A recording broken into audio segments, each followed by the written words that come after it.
기도하겠습니다.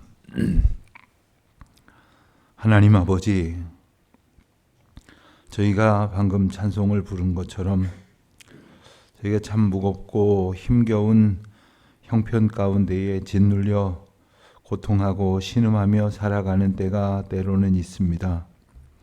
저희에게 주어진 짐이 무겁고 저희에게 부여된 여러 가지 책임이 막중하다 보니 저희가 그것을 너무나도 버겁게 여기는 가운데에 견딜 힘이 없다고 생각하여 좌절할 때도 얼마나 많은지 모릅니다. 돌아보면 하나님께서는 그때에 오히려 그 짐을 지고 있는 우리를 손잡아 주셨고 업어 주셨으며 힘껏 안아 주셔서 그 시간들을 잘 견뎌올 수 있도록 지금까지 역사하여 주셨습니다. 때로는 감격 가운데 감사하기도 하였지만 때로는 까맣게 잊어버린 날도 있었습니다.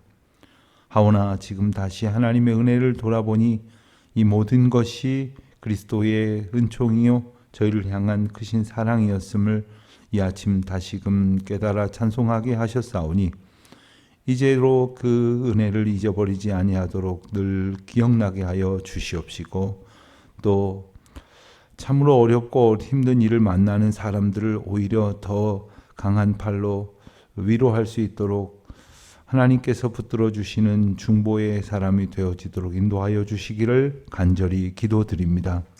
하나님, 세상을 살아가는 동안 아무에게도 말할 수 없는 고통들을 겪을 때도 있습니다. 또 누구에게도 꺼내놓지 못할 뿐 아니라 그 괴로움을 나 자신이 감당할 수 있는 그러한 능력이 없어서 허덕이는 때 주님께서는 그 짐을 대신 져 주심으로 십자가를 지신 예수 그리스도를 저희 앞에 보여주셨고 또 알게 하셨고 깨닫게 하여 주셨으니 이제 오직 예수 그리스도만을 은혜로 여기며 감사함의 이유로 알고 찬송의 소망으로 알고 기쁨으로 고백하는 가운데에 저희의 남은 시간들을 넉넉히 살아낼 수 있도록 도와주시옵소서. 하나님 아버지, 우리 교우들 가운데 그런 형편에 있는 분들이 많이 계십니다. 특별히 연로하신 어르신들, 병이 약한 성도님들, 또 육신의 어려움으로 인하여 그 마음마저 괴롭고 삶의 여러 가지 형편마저 어그러진 그런 과정 중에 있을지 모르지만 오직 우리의 짐을 지시는 주님이 우리와 함께 하시며 나를 손잡아 이끌어 주시는 이 아침을 다시금 찬송 가운데에 고백하며 맞이할 수 있도록 은혜를 더하시사 넘치는 평강으로 다시금 저희들을 붙들어 주시기를 간절히 기도하옵나이다. 아버지 하나님, 저희 교회에 새로운 예배당을 주시고 또 이처럼 아름답게 지어져간 하나님의 섭리를 저희로 바라보게 하여 주셨습니다. 이 크고 놀라운 은혜 가운데 내일은 저희들이 온 교회 성도들과 또한 함께 하나님 앞에 기도하였던 모든 이들이 한자리에 모여 입당 감사 예배로 드리고자 하오니 주님은 영광을 받으시고 저희에게는 다함이 없는 풍성한 은혜를 덧입혀 주시기를 기도드립니다. 오직 주님만이 영광 받으시는 날 되게 하여 주시옵소서. 오직 하나님께서 베푸시는 은혜로 새로운 사명으로 접어드는 저희 온 성도들이 되게 하여 주시옵소서. 아버지 하나님, 특별히 이 일이 하나의 행사로 지나지 않게 하시고 하나님의 은혜를 깨닫는 날, 찬송하는 날, 감사하며 주님 앞에 영광 돌리는 날, 그리고 모두가 함께 새로운 사명을 받는 날 되게 하여 주시옵소서. 하나님, 우리 성도들이 이 새로운 예배당에서 더 하나님을 뜨겁게 만나게 도와주시옵시고 우리 자녀들을 가르칠 때에 전하는 자나 받는 자가 그 심령이 뜨거워지고 새로워지게 하여 주시옵소서. 이 성전을 드나들 때에 가지고 왔던 모든 무거운 짐들을 다 내려놓을 수 있도록 도와주시옵시고 이 성전을 나설 때에는 사명받은 자의 용기로 기꺼이 담대히 나아갈 수 있도록 붙들어 은혜를 베풀어 주시옵소서.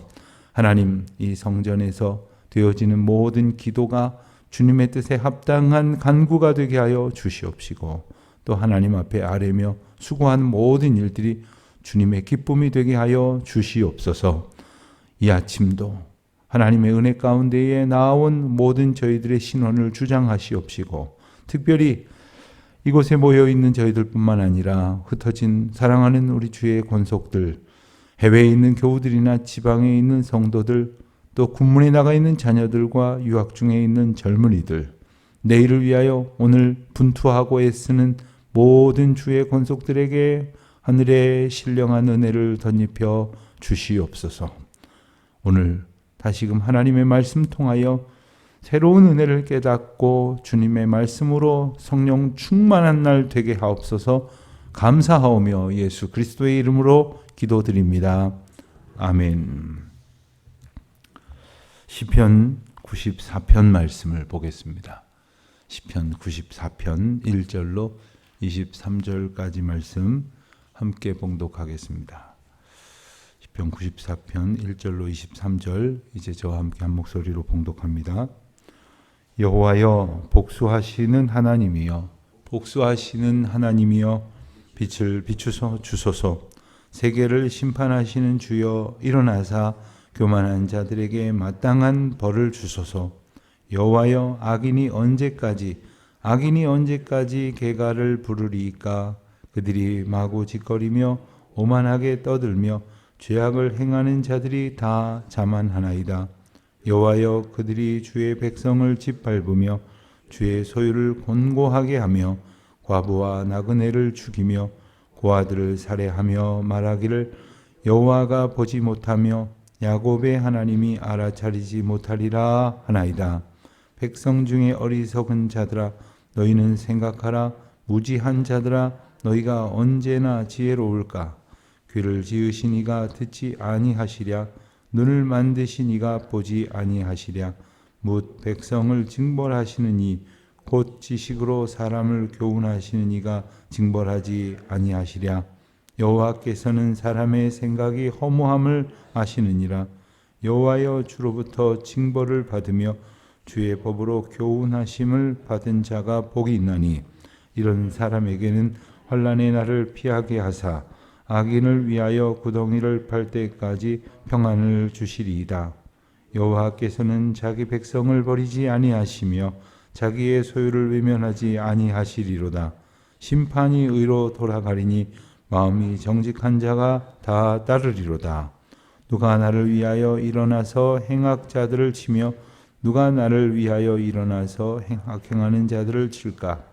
여호와께서 내게 도움이 되지 아니하셨다면 내 영혼이 벌써 침묵 속에 잠겼으리로다. 여호와여 나의 발이 미끄러워진다고 말할 때에 주의 인자하심이 나를 붙드셨사오며 내 속에 근심이 많을 때에 주의 위안이 내 영혼을 즐겁게 하시나이다. 율례를 빙자하고 재난을 꾸미는 악한 재판장이 어찌 주와 어울리리이까. 그들이 모여 의인의 영혼을 치려하며 무죄한 자를 정죄하여 피를 흘리려 하나. 여호와는 나의 요새이시요 나의 하나님은 내가 피할 반석이시라. 그들의 죄악을 그들에게 되돌리시며 그들의 악으로 말미암아 그들을 끊으시리니 여호와 우리 하나님이 그들을 끊으시리로다. 아멘. 우리가 살면서 때로는 나를 힘들게 하고 나를 불편하게 하는 사람을 만날 때가 있습니다. 그 정도가 심해서 정말로 나의 원수 같은 그러한 존재로 나를 괴롭게 하는 이가 있을 때가 있다면 그 괴로움은 이루 말로 다 할 수 없을 것입니다. 원수가 내 곁에서 왔다 갔다 하고 내 앞에서 나를 끊임없이 괴롭힌다. 그럼에도 불구하고 아무렇지도 않게 살아갈 수 있는 사람은 흔치 않을 것입니다. 그럴 때 우리는 어떤 생각을 갖게 됩니까? 내가 기회가 있으면 힘이 있으면 반드시 혼을 내주리라. 또 내가 당했다고 생각을 하면 배로 갚아주겠다. 할 수만 있으면 반드시 보복을 하겠다. 이런 생각을 하게 될 것입니다. 만약 그렇지 않으셨다면 그런 마음이 없으셔서라기보다는 용기가 없으셔서거나 아니면 보복할 조차의 힘도 없으셨을 것일 경우가 더 가까울 것입니다. 우리 마음은 그렇게 늘 힘들고 어렵고 당하고 괴롭힘을 겪는 일에 대해서 그렇게 자유로울 수가 없는 것이죠. 자, 그런데 만일 정말로 보복할 기회가 있다고 해서 보복을 한다면 문제가 해결이 되는 것인가요? 오히려 더 큰 문제를 야기하게 될런지도 모릅니다. 우리나라는 다른 여느 나라와 마찬가지로 이 형사법 체계를 취하고 있습니다. 그러니까 형사적인 제도를 통해서 형사 사범을 나라가 이제 잡아들이고 또 재판을 하고 벌을 줍니다. 그런데 피해자인 내가 이것을 벌을 주겠다고 해서 소위 사적 보복을, 사적 응징을 가한다면 그것은 그래도 되는 문제가 아니라 오히려 또 다른 벌을 내가 받아야 하는 그런 문제가 되지 않겠습니까? 단지 그것 때문이 아니더라도 그 보복하고자 하는 마음으로 살아가는 시간들은 그건 결코 하나님의 백성이 은혜 안에 사는 그러한 시간들과는 이미 거리가 먼 것이 될 것입니다. 하나님은 그러한 형편에 있는 많은 사람들에게 성경 곳곳에서 말씀하시기를 오직 보복하는 일은 내게 맡기고 너는 나의 평안을 누리라고 말씀을 하십니다. 오늘 시편은 바로 그 시에 바로 그와 같은 하나님의 은혜를 깨달은 자가 하나님 앞에 고백하는 것이요 그 기도로 우리에게 교훈하는 것이라 하겠습니다. 1절 말씀을 보면 여호와여 복수하시는 하나님이여 복수하시는 하나님이여 빛을 비추어 주소서. 빛을 비추어 주신다고 하는 것은 하나님께서 계심을 나타내 주십시오라는 말입니다. 하나님께서 통치해 주십시오. 이 어두움의 세상, 그래서 악이 기승을 부리고 죄악된 일들이 만연한 세상, 그 악이 어둠을 틈타서 제멋대로 행하는 이 시대에 하나님께서 빛을 환하게 밝혀 주시옵소서. 2절을 보면 세계를 심판하시는 주여 일어나사 교만한 자들에게는 마땅한 벌을 주소서 이렇게 기도를 합니다. 교만한 자들, 악인들에게 벌을 주소서. 그들에게 벌을 주셔서 이 부조리하다가 생각되기 쉬운 이 세상을 빛으로 다스려 주시옵소서라고 기도하는 것입니다. 사실 우리는 우리 신앙의 마음 가운데에 자꾸 우리를 부딪히게 만드는 의문이 있다면 왜 하나님이 악인을 그냥 두실까? 왜 악인을 오히려 내 눈에 보기에 더 형통하도록 하시는가 하는 그런 의문을 가질 때일 것입니다. 성경도 그것을 표현합니다. 4절에 보니까 그들이 마구 짓거리며 오만하게 떠들며 죄악을 행하는 자들이 다 자만한다 하였습니다. 그런 반면에 주의 백성들은 짓밟힘을 당하고 그의 소유를 곤고하게 한다고 했습니다. 과부와 나그네 그 약한 사람들을 죽이기까지 하고 고아들을 살해하고 그러면서 말을 하기를 여호와가 어디 있느냐? 누가 나를 본다고 말하느냐? 여호와가 어디 있다고 그가 나를 본다고 말하느냐? 하면서 하나님의 존재 자체를 부정하는 그러한 사람들입니다. 하늘이 무섭지도 않느냐라고 일갈하면 하늘이 뭘 어쨌다고 이런 식으로 살아가는 사람들이 있다는 거죠. 그런 사람들 앞에서 하나님께서 침묵하신다고 생각하는 것만큼 괴로운 일은 없는 것일 겁니다. 그러나 과연 하나님은 침묵하시는 것일까? 때로는 고통을 당하는 우리와 함께 울어주시는 하나님, 때로는 넘어져서 걸어갈 수 있는 힘조차 없는 나를 업어주셔서 가야 할 길로 인도하시는 하나님, 그 하나님께서 하나님의 때를 따라 심판하시고 통치하신다는 사실을 우리는 믿고 꼭 기억해야 합니다. 저 또한 젊은 시절부터 특히 목회를 하는 과정에서도 이렇게 분명히 나도 악하고 모두 다 죄악된 모습을 가지고 살아가지만 비교할 수 없을 정도로 악하여서 사람의 마음을 괴롭히고 교회를 흔들고 그리고 하나님의 거룩한 역사를 대놓고 방해하고 교회를 다 회방하는 그러한 일들을 하는 사람들이 오히려 세상적으로 흥왕한 모습을 볼 때마다 얼마나 얼마나 괴로웠는지 모릅니다. 당장이라도 하나님 본때를 보여주시기를, 모두가 다 정신 번쩍 들도록 꽝 하고 손을 봐주시면 어떻겠습니까? 하던 생각을 얼마나 많이 했는지 모릅니다. 그러나 조금 지나 보니까 흥왕하는 듯하게 생각하여 마치 자기가 잘 나간다고 생각해서 계속 그 일을 하는 것을 가만히 두시는 것처럼 큰 벌이 없는 거예요. 그러면 하나님께로부터 하나님이 부르신다는 소리조차 못 듣고 있거든요. 정신을 차릴 기회마저 놓치고 있거든요. 무릎 꿇고 회개하고 하나님 앞에 내가 잘못했습니다 할 수 있는 기회를 오히려 못 얻고 있거든요. 그런데 우리는 어리석게도 그렇게 생각을 못한다는 말입니다. 그럴 때 우리는 어떻게 기도해야 하는가? 오직 하나님만이 주권자이시고 오직 하나님만이 다스리시는 분이십니다. 사람의 생각은 어떻다고요? 11절에 보니까 허무하다는 것입니다. 사람의 생각들 허무한 것이니 오직 하나님께서만 빛으로 임재하시고 다스려 주시옵소서. 그것이 우리의 기도가 되어야 할 줄로 믿습니다. 12절 이하의 말씀을 보면 주로부터 징벌을 받으며 주의 법으로 교훈하심을 받는 자가 복이 있다 말씀하셨습니다. 그러니까 하나님께로부터 오히려 벌을 받는 사람이 하나님의 은혜를 얻은 자다. 하나님께로부터 다시금 곁길로 나가지 않도록 하나님이 확 붙들어다가 끌어가시는 것이 오히려 우리에게 베푸시는 큰 은총이다 하는 사실을 우리가 기억해야 할 것이겠습니다. 14절을 보면 여호와께서는 자기 백성을 버리지 아니하시며 자기의 소유를 외면하지 아니하시리로다 하셨습니다. 아멘입니까?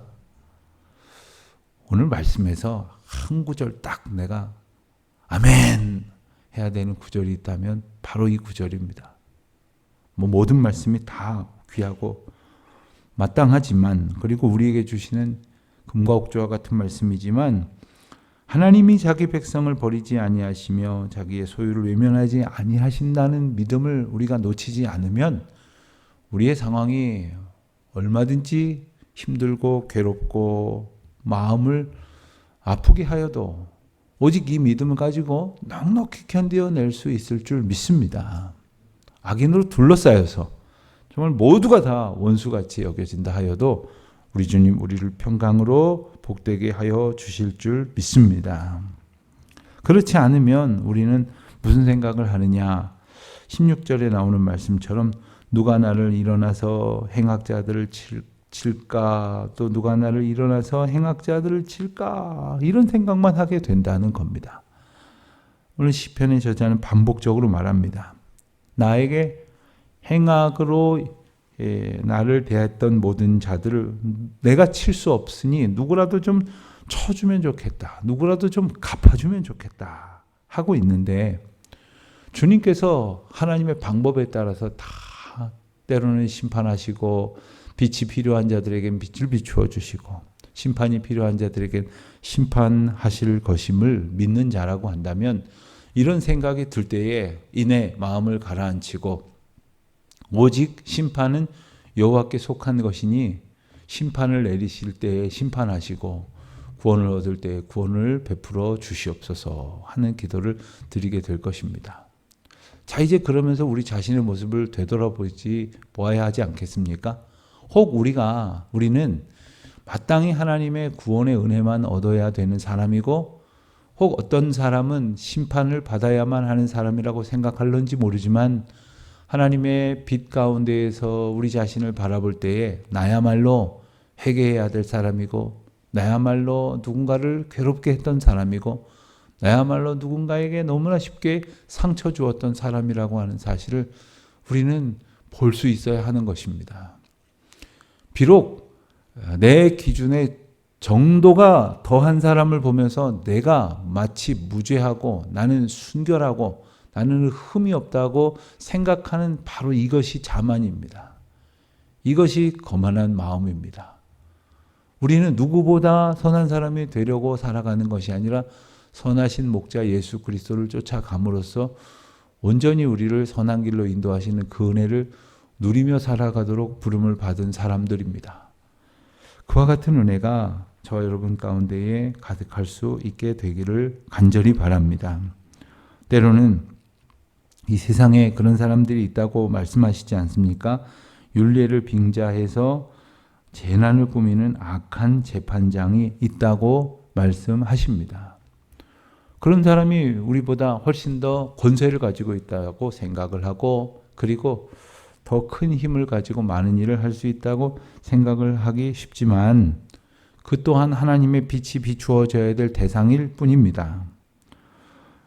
그들은 모여서 의인의 영혼을 치려고 한다고 말합니다. 무죄한 자를 정죄하고 피를 흘리게 한다고 시편 저자는 말합니다. 그러다 보면 나도 피를 흘리게 될 괴로움을 맞을 수 있겠다고 하는 염려에 빠질 수밖에 없지 않습니까? 악한 사람 앞에서 이겨낼 힘도 없고 피에 달아날 그런 요량도 없다면 나도 고통을 겪을 수밖에 없을 터인데 어찌하면 좋겠느냐 하는 겁니다. 그때에 주님이 우리의 요새가 되시고 피할 반석이 되어주신다는 사실을 우리가 늘 믿음으로 붙들고 의지하며 나아가야 할 줄로 믿습니다. 다만 우리가 기억해야 될 것은 우리가 하나님의 보호하심을 받을 만한 그러한 삶을 살려고 애를 썼느냐, 아니면은 심판을 받아야 마땅한 삶을 사느라고 정신을 못 차리고 있었느냐 하는 것이 되겠죠. 하나님께서는 심판하시는 하나님이십니다. 그렇기 때문에 23절에 고백하는 것처럼 그들의 죄악은 그들에게 돌리셔서 그들이 그 죄값을 받게 하시고 그들로 말미암아 끊쳐짐을 당하게 하실 뿐 아니라 우리는 구원의 빛으로 비춰주신다 말씀하십니다. 명심해야 될 것이 바로 이것입니다. 심판은 단지 심판만이 아니라 심판은 곧 구원입니다. 어린 학생들이 학교 다닐 때 여러 가지 시험을 치르죠. 요즘은 뭐 학생들도 뭐 인권이 있기 때문에 너무 어린 학생들 때부터 뭐 시험을 많이 치르면 안 된다고 그래가지고 한동안 시험을 안 치르고 꽤 이제 학년이 올라갈 때까지 시험을 안 치르니까 우리 아이가 얼마나 공부를 하고 있는지조차 파악하지 못하는 그런 경우도 있다고 하지요. 자, 시험을 치르게 됩니다. 부득불 합격과 불합격이 나뉘어지겠죠. 그렇습니다. 시험은 불합격도 있지만 합격이 있는 겁니다. 하나님의 심판은 멸망당할 자에게는 정말로 무서운 형벌이 되지만 구원을 얻을 자에게는 빛의 통치가 되는 것임을 너무나도 분명한 사실임을 우리가 기억하여 하나님의 구원에 합당한 은혜로 살아가는 저와 여러분 되시기를 우리 주님의 이름으로 축원드립니다. 그와 같은 은총이 늘 가득하시기를 축원합니다. 기도하겠습니다. 하나님 아버지,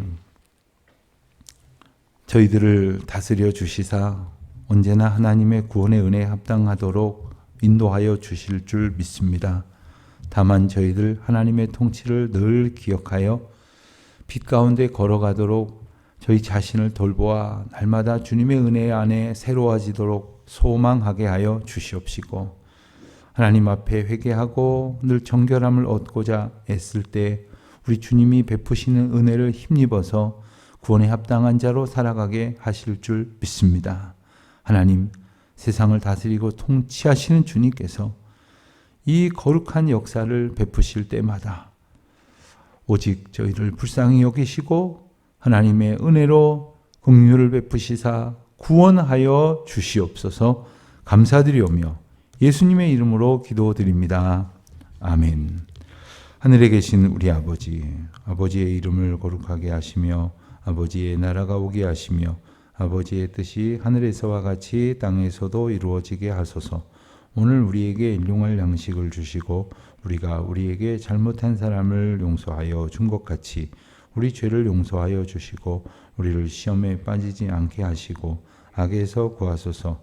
나라와 권능과 영광이 영원히 아버지의 것입니다. 아멘.